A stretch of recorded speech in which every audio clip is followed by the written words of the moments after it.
Helion, a company that's trying to design and build the world's first fusion power plant, just reached a major milestone.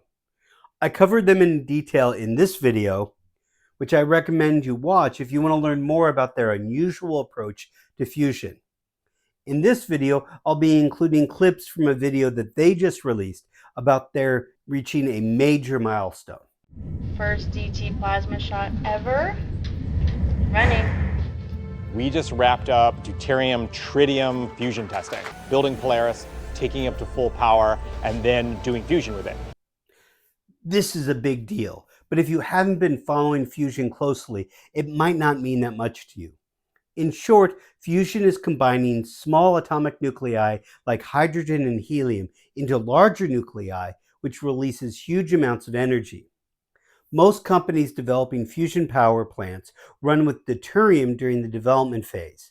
Deuterium, or D, is heavy hydrogen where the nucleus has one proton and one neutron. They use deuterium because it's cheap, easy to work with, and closer to what they'll be using in regular operation than light hydrogen. But deuterium doesn't fuse easily, so you don't actually get fusion.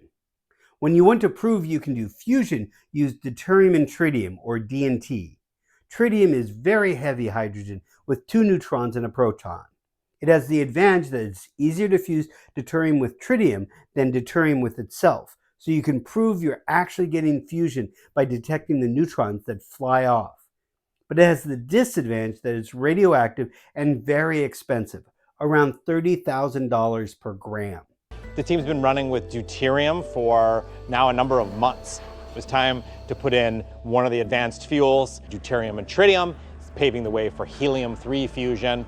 Almost every other company plans to go commercial with deuterium and tritium, but that won't work for Helion.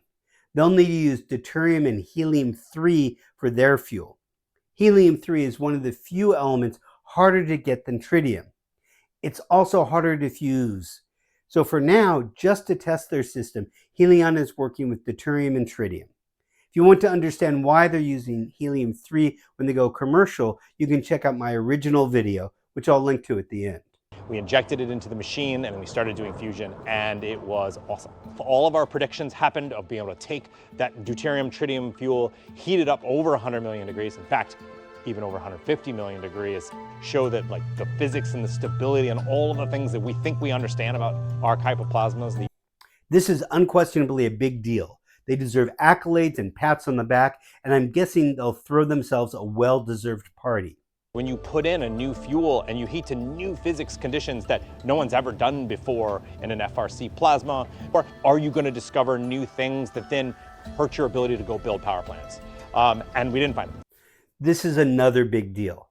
As the plasma gets hotter and denser than anyone has ever observed in these conditions, there's always a chance of a nasty surprise.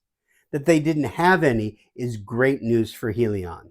I think that paves the way for us to continue to push Polaris to even higher performance and then start working on building the next generations of machines that will be the power plants that take electricity and send it out to the grid. This is a critical point, which I don't think their video makes clear.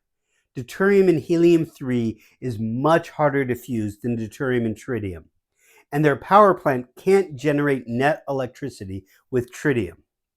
I suspect that there will be at least one more prototype before they can construct their first power plant that sends energy out to the grid.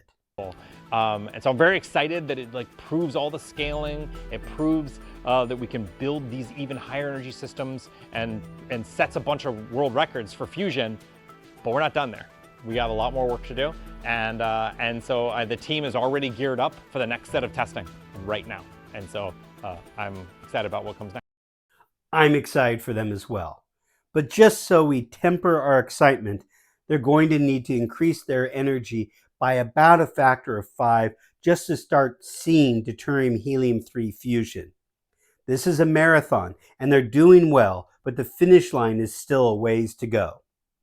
I'm excited to be on the sidelines rooting for them, but I think their timeline of having a commercial power plant by 2028 is overly optimistic.